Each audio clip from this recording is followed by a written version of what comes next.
Welcome to Talk Cosmos, the show where Sue Minahan and her panel of guests bring you insightful conversations to awaken consciousness for soul growth.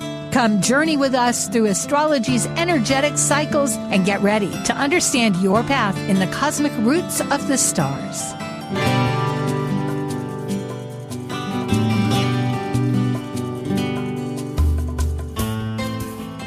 Hello, everybody. This is Sue Minahan, Talk Cosmos, the first panel of the new year.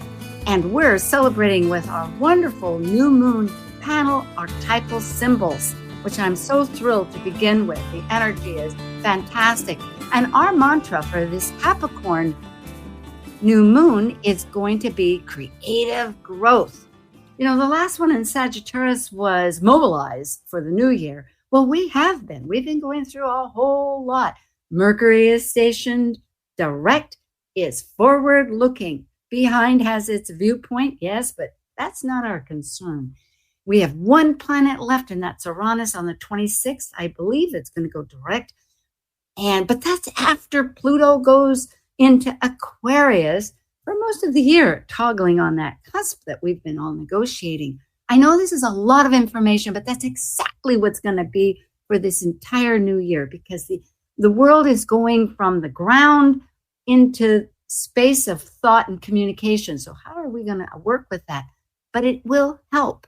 We are creative growth, and we have everything with this Capricorn new moon that loves grounding our ideas, step by step, of us climbing from the watery worlds that Saturn is working with, because Saturn's in Pisces. We want to remember the whole cosmos, to get to that mountaintop of that lofty goal that we can look and see and mobilize using those dreams that we're feeling about. Well, this is a little longer and inspired because, hey, let's get inspired. I don't know about all of you, but I could use a good dose of seeing some clarity. And that's what Archetypal Symbols does. We do symbolic metaphors through many different categories to really get an idea, because Capricorn represents mastery. That's part of this goal. What vision do we have that sees the whole possibilities using self-control, management, structured order? It's really a beautiful antidote. Okay, that's enough, because we need our panel, and we are now ready for Archetypal Symbols.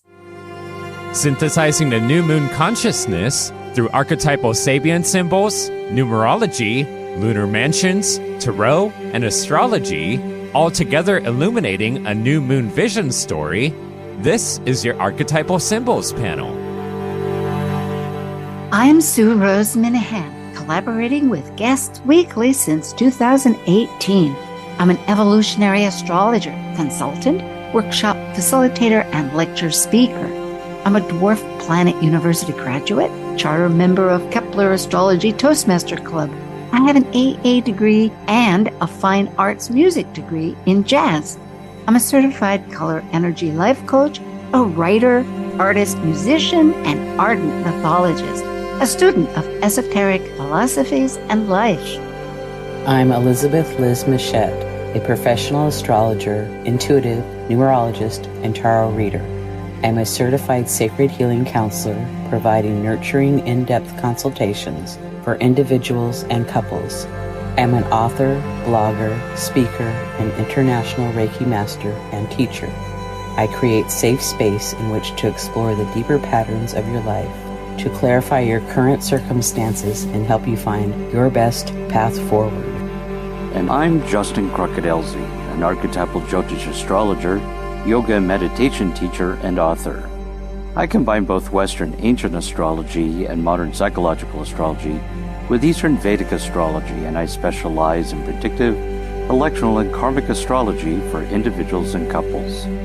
I also do in-depth astrological research into arcane astrological concepts, focusing on the mystical, occult side of astrology. Eleanor Roosevelt once said, "Yesterday is history, tomorrow is a mystery, and today is a gift." And that's why it's called the present. Aha, there we are. Hello, Justin, hello, Liz. Hey. Both of you. I'm so grateful. And I want to preface just immediately and I want to say two things, of course, Gemini, here I go. But one is thank you, Liz and Justin, both teammates here. And I call us teammates. In fact, that's going to be part of my new agenda. Teammates, not just members, teammates. I like that. Really provide strong data to compile this whole program that we have. Which brings me to the second subject. Yes, Mercury is going forward, but the moon has taken center stage because it's out of bounds.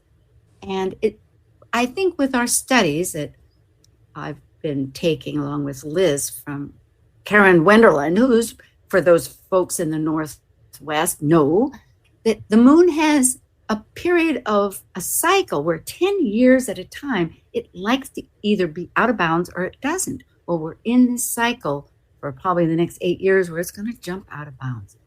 And when it comes to emotion and past, everything that the moon represents, that can put us in a tailspin. So I kind of look at it like, well, I guess we're chartering some emotional waters here. At any rate, that's all I wanted to say. And I just want to say one quick thing for our audience today. Today is Liz Machette's birthday. Ooh, happy birthday to you. Happy birthday to you. There. That's from Nathan, our wonderful soundboard champion chariot person who carries us forth. Thank you. Thank you, and Happy New Year to everybody. And this new moon is a great time to work on your resolutions and wishes and desires. Yep. And that is exactly where we'll begin. If we could have our slides come up. And just to mention, everybody, remember, I didn't make those black. I thought I did. Rats. Well, at any rate, Liz Machette is alightpaths.com, and Justin Crockett Elsie is his name.com. And of course, you can find me at Talk Cosmos. Well, what is Archetypal Symbols panel? We synthesize and we illuminate the new moon consciousness, and we use various metaphysical symbols and their systems. It's metaphors. And the purpose is exactly going back to what Justin indicated, that we want to envision the intention and refocus the new moon into a visionary story. We have this opportunity every month. Today is the 7th, and our new moon will be on the 11th. And this picture is Helios, the sun god. It's personified. It's from the Britain. It's going to be with us. Carries the sun across the sky. And Justin was researching, because I will add now that he's with East West Books. Again, for those Northwest people, the East West Books now has a brick and mortar store in Edmonton. So check it out. And he and Denny Luna and Neil are part of an intuitive new moon. So you can get this new moon energy from various focuses. And it's called the Wolf Moon. So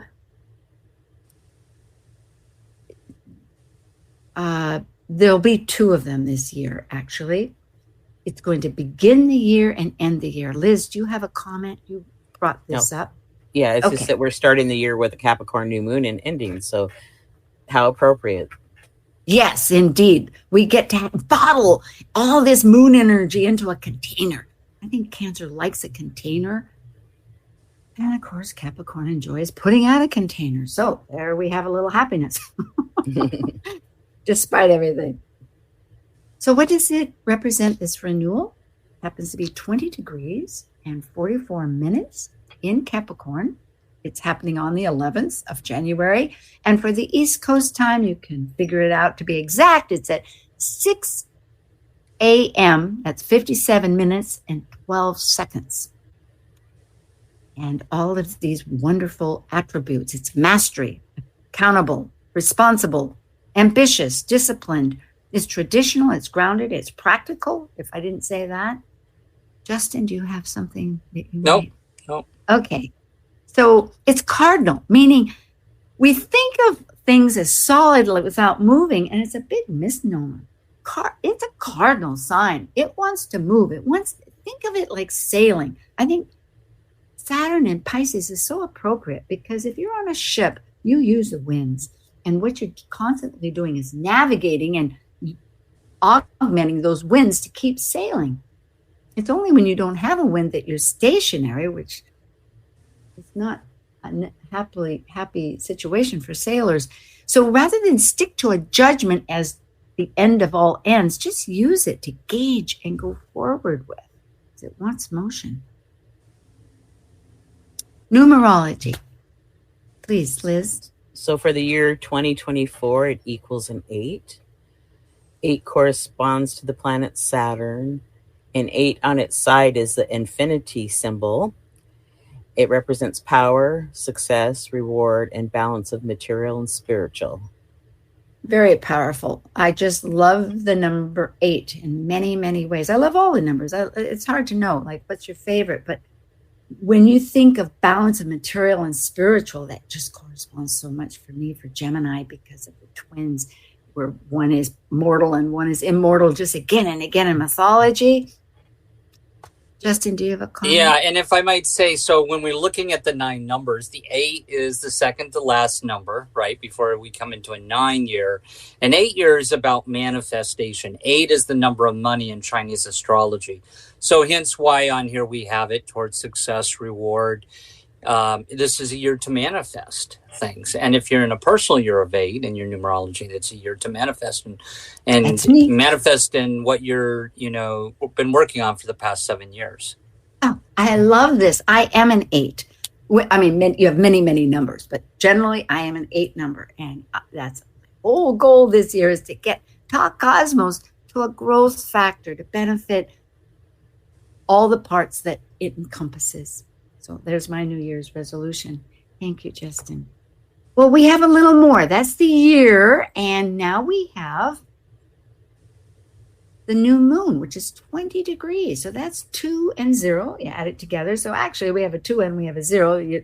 0 is like infinity, all embracing.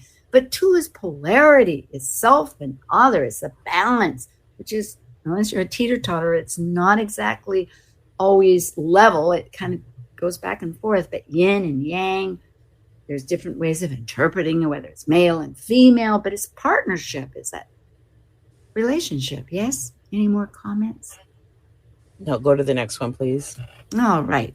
So we have always the tarot, and the major arcana is the number 15, which is the devil. Did I put that down? Why doesn't it say that? It's not showing that color. And spelled backwards is lived. Yeah. I love this. It's like the light is shining on it. So bright. Well, boo. Anyway, there you can see the graphic. And this is just one symbol. Go ahead, Liz. The devil card corresponds to the sign of Capricorn.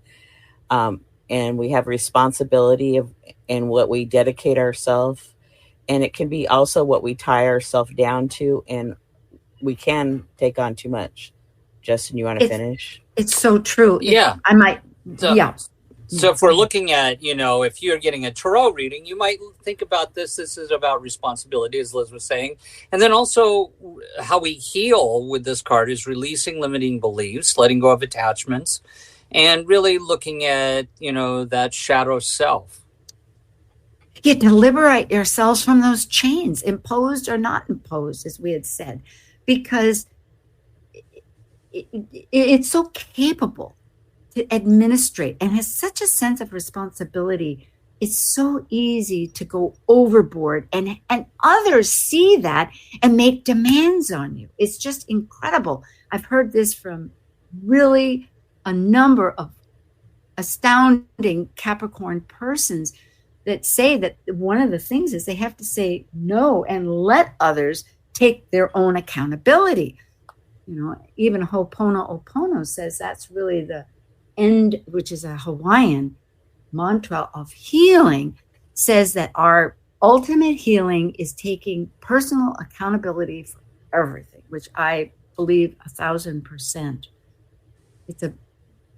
And to remember that every archetype has duality. So when it says the devil, remember that there's so much consciousness in our society these days about what that connotes through the Christian ideas that have really mistaken the element of this very forceful goat energy of nature embodying the necessities.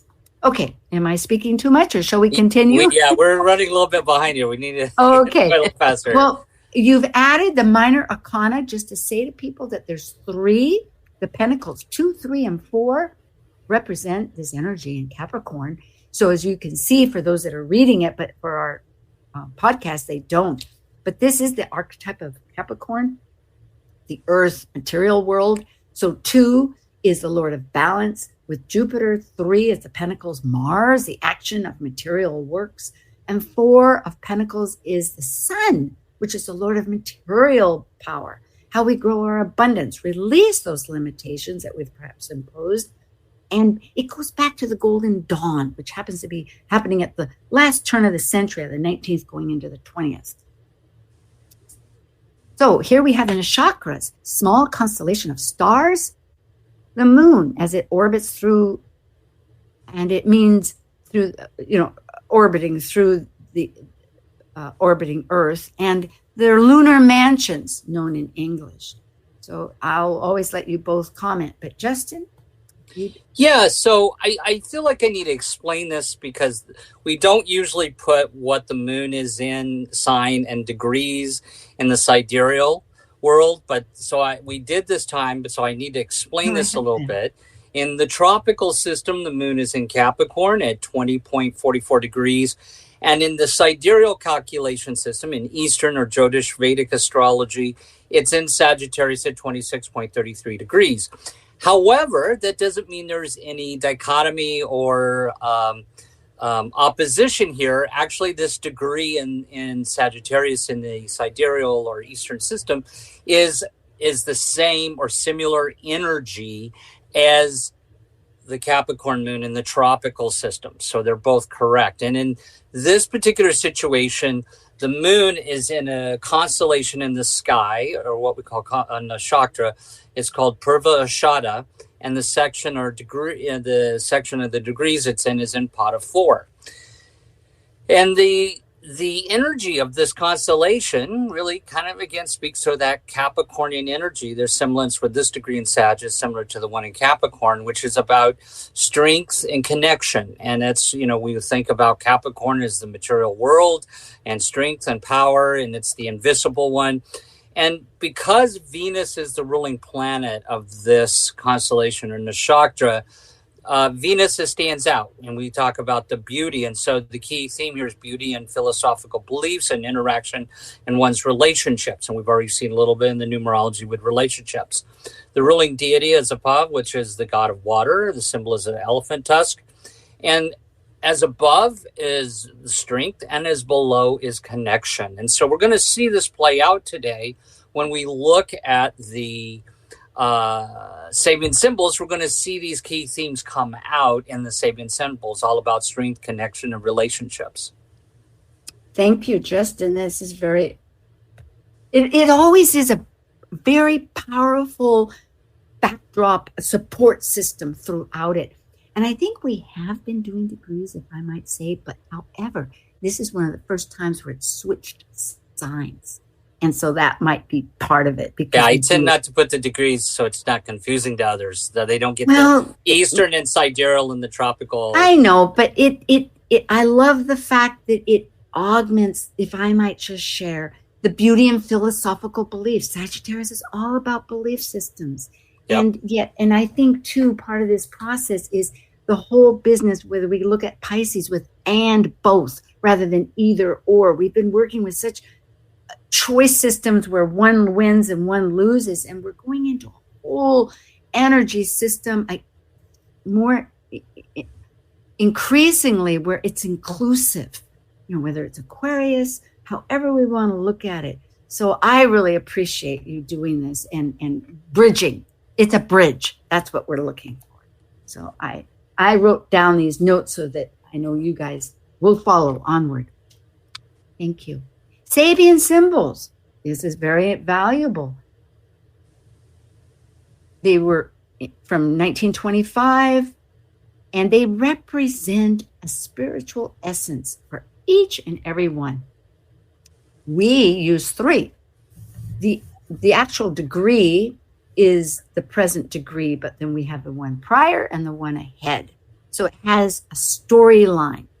And when we start talking, you'll see that we're going to begin with the chart ascendant, which happens to always be on the East Coast, as it represents the nation here, although we are international. It has been a choice that we're working on so far. And then we go to the MC, which is the midheaven, and then we do the new moon.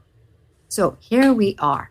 For the ascendant, for the East Coast, and this at the time is 6:57 a.m.,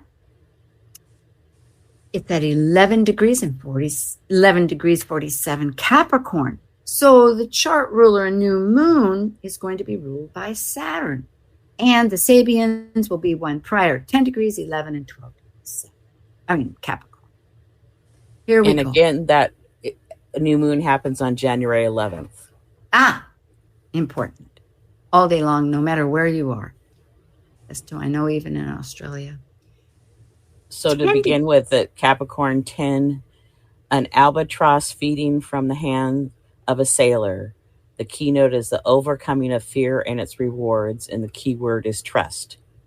And 11, which is the actual degree, is a large group of pheasant on a private estate.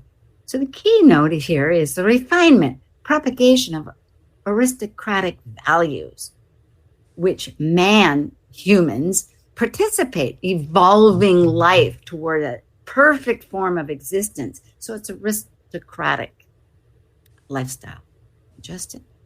Yeah, Capricorn 12, an illustrated lecture on natural science, reveals the little-known aspects of life. And the keynote here is the ability to explore unfamiliar realms and discover the laws underlying the complex process of nature. And here we have exploitation. So let's review this a little bit. Let's not just jump ahead. Let's look at this. Like, what's the storyline for folks? How could we perceive it? To me, looking at this is we're coming in from a process where it's been working with nature. So, we have a trusting situation. And then as things work on this whole give and take process, we begin to get more haves and have-nots. So it's a little bit of the aristocrats.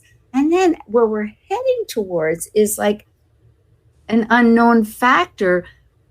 Amazingly, this is like natural science is evolving into telling us more about things, and it's more complicated. So this exploitation, I think I need a little bit of elaboration from both of you.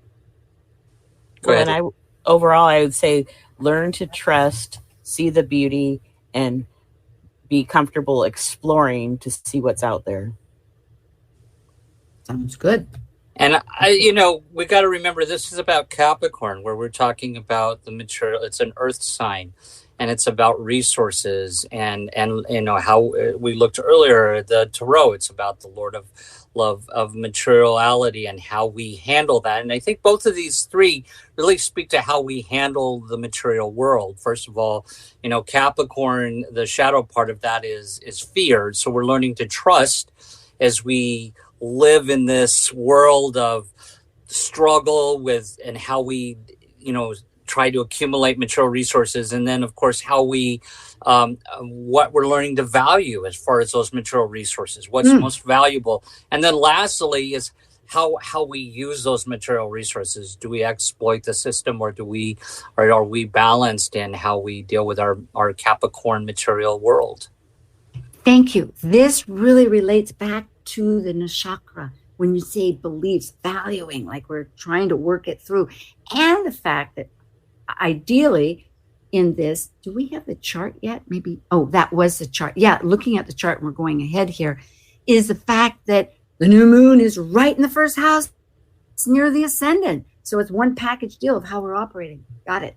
I appreciate it. So we're looking at the midheaven now, which is that social realm that we're implementing our desires and goals in some fashion. Might be your career, might not be, but it's that interest. And it's in Scorpio. It's early Scorpio, 5 degrees in 2 minutes.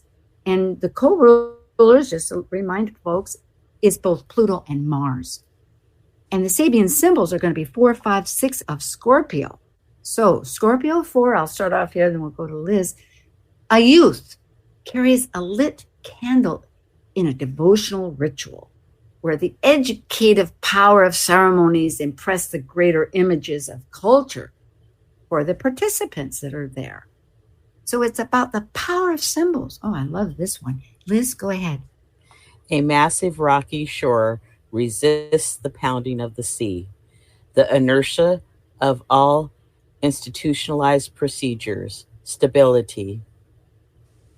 And Scorpio 6 degrees is the gold rush tears men away from their native soil. And the keynote is the passionate search for new values, which at any level promise a more abundant life. And the keyword is avidity.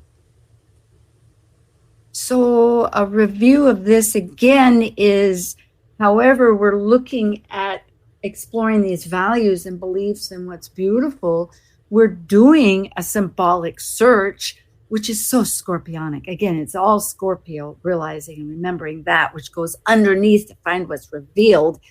And we're finding some pattern, you could say, with stability. Maybe that's one way. But it takes us away from what was familiar. It seems so appropriate for what this whole transition going, whether it's going with Pluto into Aquarius, whether it's the grand conjunction for 200 years from ground to air. Any comments? Well, it reminds me to light a candle and say out loud your yearly affirmations, goals, and that it will help give them some stability and manifest what you want to manifest. Bring it back to you. I love your practicality. Justin? Yeah, well, if we look at, when we think about the midheaven, it is really a lot of times what we're, from a higher perspective, trying to accomplish our goals, right? And in some way, that's one way of looking at the midheaven. And I like how this really brings in the concept of beliefs here, because it is right there with that ninth house and that. So, the power of symbols is about how we look at our goals and how our beliefs around our goals, and then how we're also trying to find stability in this chaotic world that we live in. And then ultimately what that midheaven is trying to do is trying to continue to grow and reach outward, and that just for the audience, avidity means actually kind of like an enthusiastic way to going about things. So we see this, how we're all like having this passionate and enthusiastic way in how we are evaluating our values and trying to bring abundance in our life. And it always goes back to that Capricorn, how we use our material resources and world. It's gorgeous. Now, I realize that usually we take a break right now, and we are a little behind. Got a little bit excited there about the beginning. So if we want to do the new moon itself, sun and moon at 20 degrees, and that's 19, 20, 21 Capricorn, we can put this embodiment. Because it is. It's go back to Capricorn, 19 degrees. A 5-year-old carries a bag filled with groceries. So he's rising to the occasion when asked to take on some social responsibilities, but ahead of their normal development. So it's accelerated growth. Liz, if you want to encapsulate that. Capricorn 20, a hidden choir is singing during a religious service. Fulfillment of individuals' creative function through participation in a group performance to transcend realization of unity. Plenitude, yeah. And then Capricorn 21 is a relay race. Keynote is the value of competition in developing group consciousness. And the key word here is dynamic interchange. How would you recap this? And then we can sign off. Well, it talks about accelerated growth, but Capricorns are old when they're young, and then they get to be younger when they're old. So that kind of goes along with the Capricorn idea. And, singing with a group of people, it's like, to me, it's like just being around a group is very helpful in grounding and getting enough fresh air. Spoken like a true Capricorn birthday child. Thank you. And Justin, a closing thought? If we look at what this new moon is trying to tell us here, it really kind of goes back to we're in a growth period, right? And we're in Capricorn, which is really, okay, we're setting these goals. How are we going to use our resources this year? It's in a growth year, but it's also bringing the aspect of relationships here, as we've talked about before, and how that is actually key to our success this year. Well, that ties it in. Creative growth, as you can see, folks, that's where we're headed, through thick and thin. And the nodes are in relationships. I love you both, Liz and Justin, and we will return. So stay with us. Thank you very much.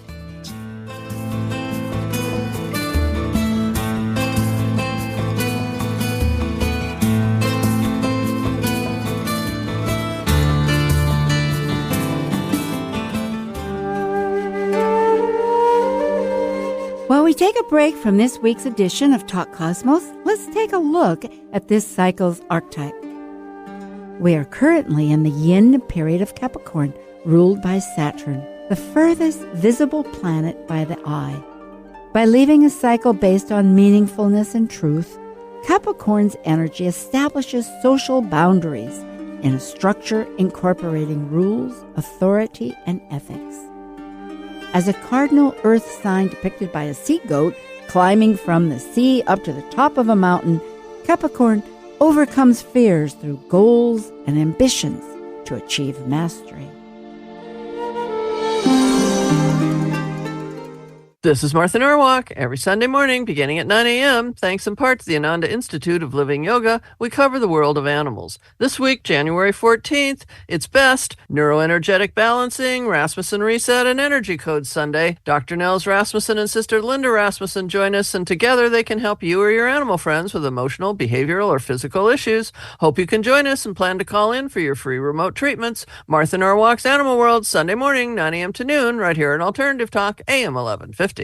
Talk Cosmos brings insightful conversations to awaken consciousness for the soul growth with hour-long programs every Sunday at 1 p.m. Pacific on KKNW. Talk Cosmos weekly programs are also available to watch live on the Talk Cosmos YouTube channel and Facebook page. While you're there, make sure you click the like and subscribe buttons so you get the full Talk Cosmos experience. Or if you'd rather listen to the show archives with audio only, the entire podcast collection since 2018 is available on most podcast carriers. And to find out about upcoming programs, sign up for the newsletter at talkcosmos.com. So grab your coffee, tea, or kombucha and enjoy the show. Tell your friends about Alternative Talk 1150.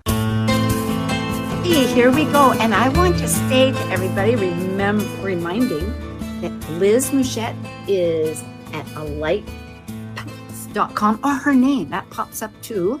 And you can always find this on Talk Cosmos. We have our panelists and bios there for readings of her many, many capacities.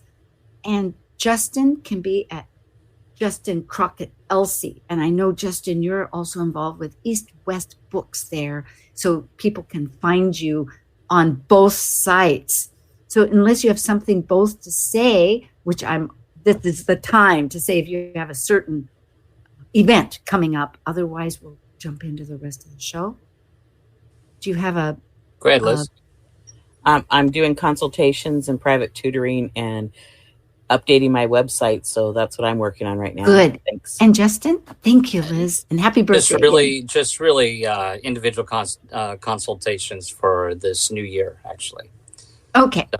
And writing your book and whatnot. It will... Very good. And with... Okay, so let's see what we have here. 20 degrees, 44 minutes of Capricorn is the new moon. And the time zones, it's going to be on January 11th. And in England, at the Greenwich, it's 11:57 a.m. So catch your times there. The observations are that, as we said, the moon is out of bounds. And Mars is also out of bounds. And will be so ahead from Mercury is right at the galactic center. As Liz said, the cosmic mind, 27 degrees Sagittarius. It's left a locomotive to a bowl shape, but Venus is the head which is very powerful to remember that it goes along with the Nakshatra. Venus is all about our desires that we feel, and our values, our resources, our talents, our partnerships. And Jupiter and Venus happen to be in mutual reception. Jupiter in Taurus and Venus in Sagittarius. They're having a great conversation, expanding these values and this beauty and this finding truth in their own fashion. The ruler is Saturn, lock, stock, and barrel, at least for the sun and moon, and here on this nation, on the west, anyway. And Pluto is finishing for this period of time in the anaretic degree of 29 degrees. And as Liz says, a breakthrough energy and bringing forth what's hidden to the surface. Shall we go on to give comments? Okay. We look first at what's activating and the driven energy. Thought of as our squares, our oppositions, because it's our mojo. It's how are we activating these things? The universe loves action. The sun and moon has a T-square. That's where part of it's conjunct Pluto. Well, the sun and moon is widely conjunct Pluto still, transformation. But it is square at one end with the north node with Chiron, the healer, and Eris wanting what's rejected and inclusivity of totality, to the south node where we think of releasing things of our relationships to improve how we, with our north node of heading forward. And Mercury, our thoughts, with Neptune for that creative growth. You have thoughts, or should we go right to the chart? If we could go to the chart. Lead on, please.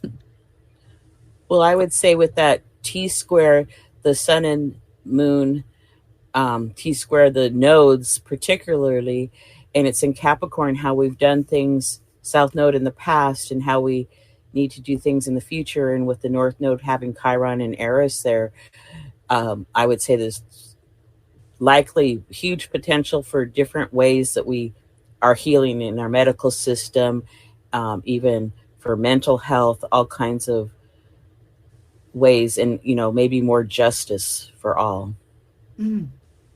My heart pounds. I love it. Justin?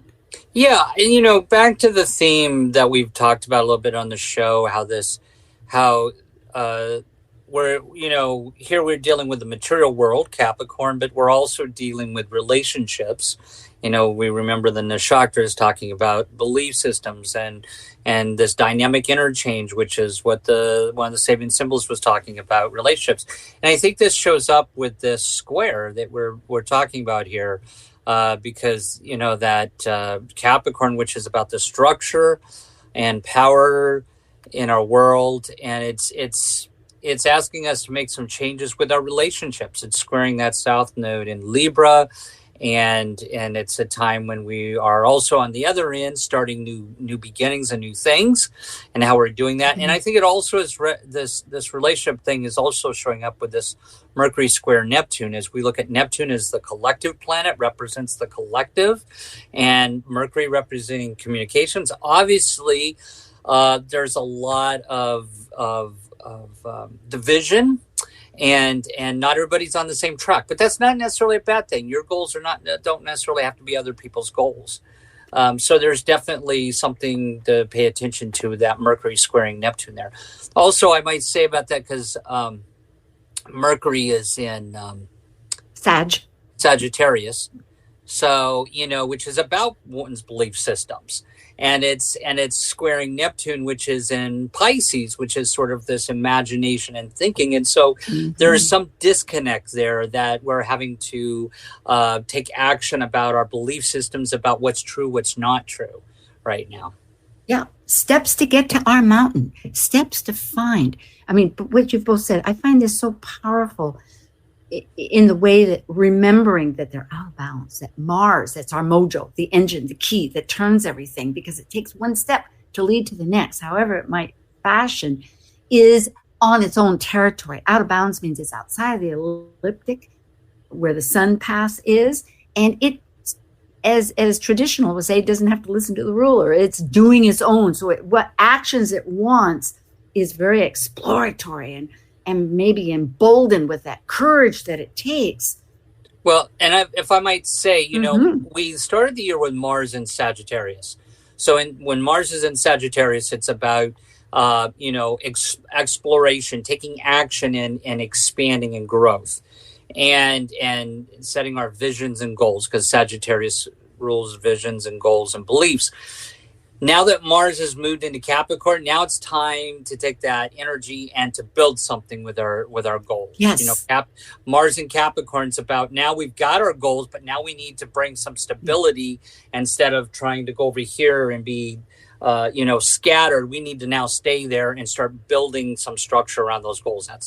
And of course, Liz, you're a Capricorn, so you know this energy. Well, this is absolutely perfectly expressed for how manifestation occurs, because having studied it with Dougal Fraser, that people know for a year with his special course, I love the idea that you have to feel it and totally be abandoned with your dreams just to capture the possibilities. But then it requires connecting to that feeling and making a small step, something that gets the process going. We can get so overwhelmed by the big picture, but then narrowing back, which is very Capricornian, and taking the step. So this new moon is a perfect time for rooting. I know you mentioned that, Liz, about rooting everything. So we're in process, and I really am glad to hear this expanded conversation about it. Well, and I want to make another comment that squares are about change, like Justin had said, but they're also about adjustments. And then that Mercury square Neptune, I think that maybe we need to share our dreams perhaps with others, because they might be more similar than we really think. So there's some communication perhaps would be very useful and helpful, or find out how close they are to each other. And allow the universe to cooperate, because that is so true. Once we release something, and if we're allowing the universe, and that comes up with the Uranus, that's one of right here with the trine, I think with that grand earth trine, and what you had written, which is so true, because a trine is a flowing energy where it just keeps circulating, and it has its growth. It can be too much, because it doesn't necessarily stop, but let's look at the positive. When you have the sun and the moon, which is our ego and our emotions and our past and our present, working together with the Uranus, it's the unexpected, and allowing the universe to come up with something that perhaps is better than what we imagine. I know I had a dream where one side was being really trapped in and wanting to break free from, which is those choices, right? Choosing to release some of the limitations I had imposed. And the next part of my dream, which was, you wake up and go to sleep, which was very recent, was like grander than you could even imagine. Like, in other words, there's So it was like, oh my goodness, and then reading this is like, let Uranus do its job, because it's trining Juno that has everything to do about our partnerships and our relationships. So the sun and moon is within 2-degree orb of the Saturn-Pluto conjunction on January 12th of 2020. So perhaps something that you were planning then moves forward now, or you might just totally release it. And then the grand trine of Earth, to me, that feels very grounding. Yes. Go ahead. And back to Mars and Jupiter. Justin, did you want to speak? Yeah, I want to say something about the Earth grand. I agree with what Liz was saying about the Saturn-Pluto conjunction back in 2020, and how this new moon being 2 degrees over that is now some change in the phase or in the cycle of whatever that project or thing was. It definitely some change in the cycle. And when we're talking about, again, relationships, for the audience here, Juno, which is an asteroid, Juno was the wife of Jupiter and relates to, in the chart, how we see marriage or relationship. And this Earth grand trine with the sun and moon trining Uranus, that planet of rebellion, revolution, and change, trining Juno here. This again gets back to power, energy, resources relationship here, power in relationship, how we're using our resource relationship. So it could play out many ways. We make some changes in some power structures in our relationships. We may actually build new relationships for new beginnings, new projects. And so that's a powerful Earth Grand Trine there with relationships and materiality. That's very supportive of our theme, which is creative growth. It's all these multitudes. And Mars, our mojo, the action-oriented energy of causes, what is encourages us to move forward, is in a flowing, energetic relationship with Jupiter, the planet of expansion. Yeah. Right between it is Saturn. And I like how we've got this Mars trining Jupiter. So just for the audience knowledge, triangulation or trine means an easy flow of energy between it for either positive or negative. It's not a plus or a negative. It just means it's very neutral. All aspects are neutral in a way. And so this just means that we've got the mojo, the energy, the action in Mars and Capricorn in order to grow our material abundance or whatever we want to accomplish or build right now. Mars is supporting that. Right. And with Saturn connected to both 60 degrees, which is a sextile, right in between, giving a counseling, you could say, like with our Astrojam that we have 4 times a month, which you're part of, Justin, and that it's like Astro Theater, but where the planets talk to each other. Mars is talking to Saturn saying, you've got this goal. Okay, we'll activate it this way. Jupiter, how can we expand or limit? It's a negotiator between them. It's real movement. And we might say that Saturn in Pisces is really about, because Pisces rules dreams and imagination. This is really the time to say, okay, and with Saturn in Pisces about bringing some discipline to that. Now it's time to make our dreams reality now. Mm-hmm. And Capricorn, Jupiter and Mars are there to help us bring those dreams into reality. Right. And this new moon has a nice combination of squares, changes, and adjustments with the trines and sextiles of the planets cooperating with each other. So it has a real nice mix to balance that all out. Well, it's nothing like starting off with hopes and assistance, supportive assistance, either through the multitudes. When we think of Uranus and Saturn, Uranus as itself, and which will be guiding, and Saturn in Pisces from the universe, from greater forces that, we set it up and we're receiving it. So Liz activating this up, and I'll just preface it that to give Liz some credit here, that she noticed that there is, with the upcoming eclipse and the past eclipse of the solar eclipse, that's a new moon eclipse for those that need to have that clarified. I'm not talking about lunar, they come in pairs, but this is a solar eclipse when it's a new moon and it's right next to the nodes and it is an eclipse, that this new moon is smack dab in middle. Okay, Liz. So we're activating some past eclipse energy from October of 23. This new moon in Capricorn is midway between the solar eclipses on October 14th of 2023 and the next solar eclipse on April 8th, 2024. The themes from October were the stocks fell, banks had a good third quarter, and the Israel-Hamas war broke out or was engaged. And so sometimes those themes, so it's possible around the week of the 11th that some of those themes will come to the surface. Yeah, not good or bad. Just to go back to what Justin had brought up, to integrate that aspects don't have a judgment or morality. They're just saying these are themes. It could improve, it could change in some ways, but it's recurring. Go ahead. And then Jupiter stationed direct on December 30th of 2023 at 5 degrees Taurus, the same degree of the lunar eclipse on October 28th, 2023. And Jupiter remains on that 5 degrees of Taurus until January 15th.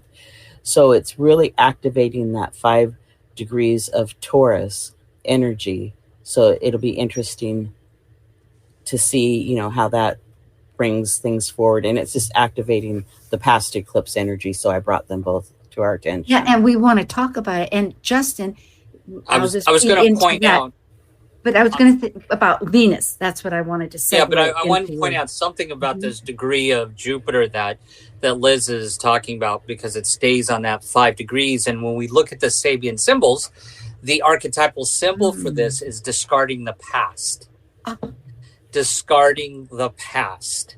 So as we move into the new year, there's something here about with Jupiter retrograding, then going direct and staying stationary in that 5 degrees. It's about, moving on and discarding something from the past as we move forward with these new goals.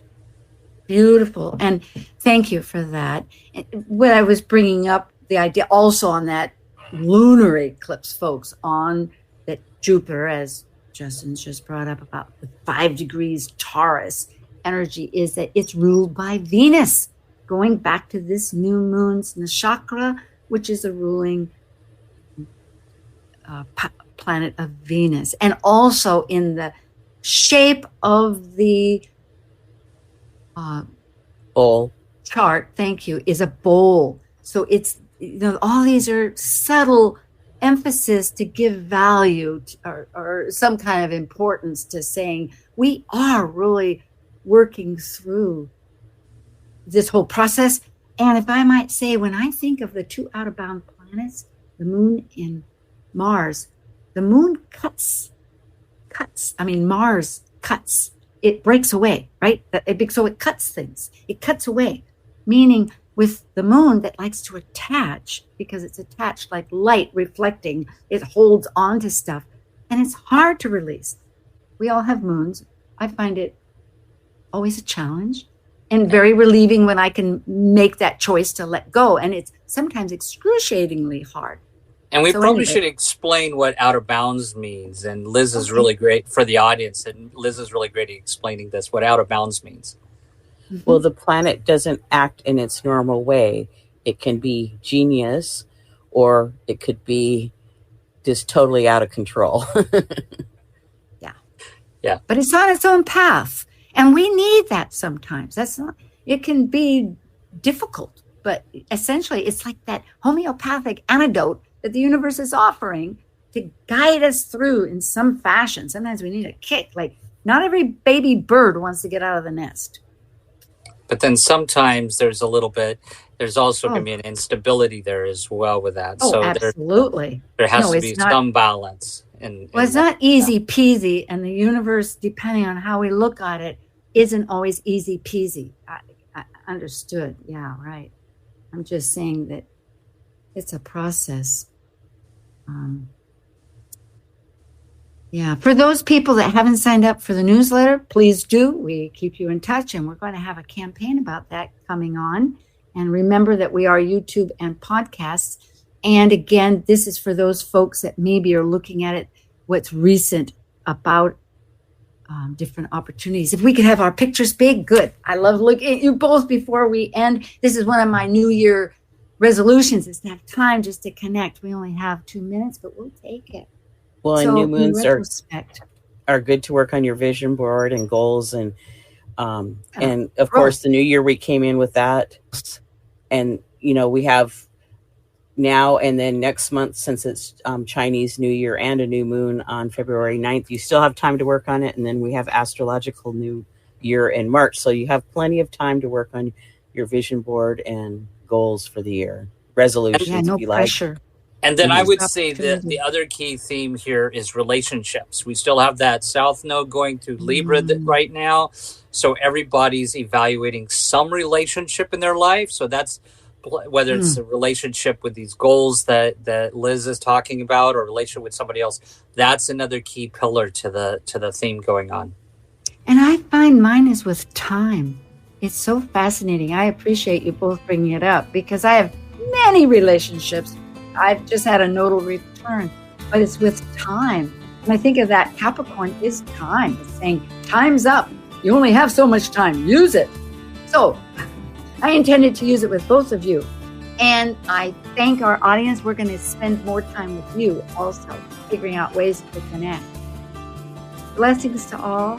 Thank you, Justin. Thank you, Liz. And happy birthday. Thank you for joining an insightful conversation on Talk Cosmos, the show where Sue Rose Minahan and her panel of guests awaken consciousness by connecting soul growth patterns with astrology's energetic cycles. Be sure to tune in next Sunday, 1 p.m. Pacific Time, to continue your journey through the roots of the cosmic pathway.